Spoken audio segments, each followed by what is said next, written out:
Test run today for a state project we have been watching for a very long time. The expensive and long-awaited CT Fastrak busway. It connects New Britain and Hartford, but taxpayers from all over the state are actually going to be paying for it.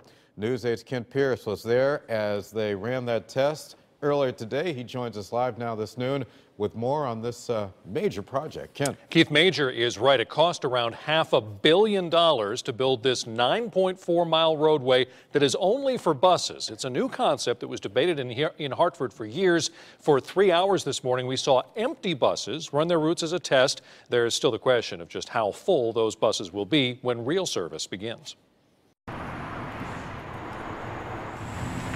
Before the sun was up, the first buses ever rolled down the bus-only roadway known as CT Fastrak. This is kind of a dress rehearsal. No passengers, but for the first time, all the buses were running all their routes, not just training. They're in training on their own with a trainer on board. Here they have the full scale of operation. There'll be buses passing each other in the station, so it really gives us a chance to see what it'll be like in the real world. Other drivers in the real world also have to get used to the buses because the busway crosses several other streets. Those intersections were reconfigured with new traffic signals. The idea behind a busway is those buses won't get stuck in highway traffic, and more people riding the bus means less traffic too. What we hope is that provides a reliable alternative for folks that maybe don't ride on 84 as often, because we give a reliable ride on there.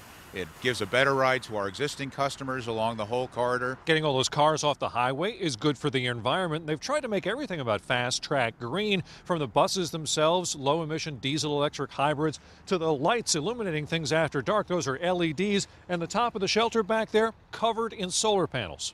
CT Fastrak is 9.5 miles long, going from downtown New Britain to downtown Hartford. There are 11 stops connecting with other bus routes. There's even a walking and biking trail alongside. The total cost is more than $500 million. The state thinks that eventually, years from now, as many as 16,000 people might ride it every day. We're not looking for those 16,000 riders on the first day or even a couple of months in. What we are looking for is kind of a gauge of our success. Is if we're between 10 and 12,000 riders a day by the end of this calendar year, I think we'd be pleased that we've started to make a dent in that market. We will see about those numbers. We didn't see any major issues with the test this morning. One bus did break down, so dispatchers got some practice in scrambling a replacement for it. The first buses carrying passengers will roll on Saturday, March 28th. Keith, back to you.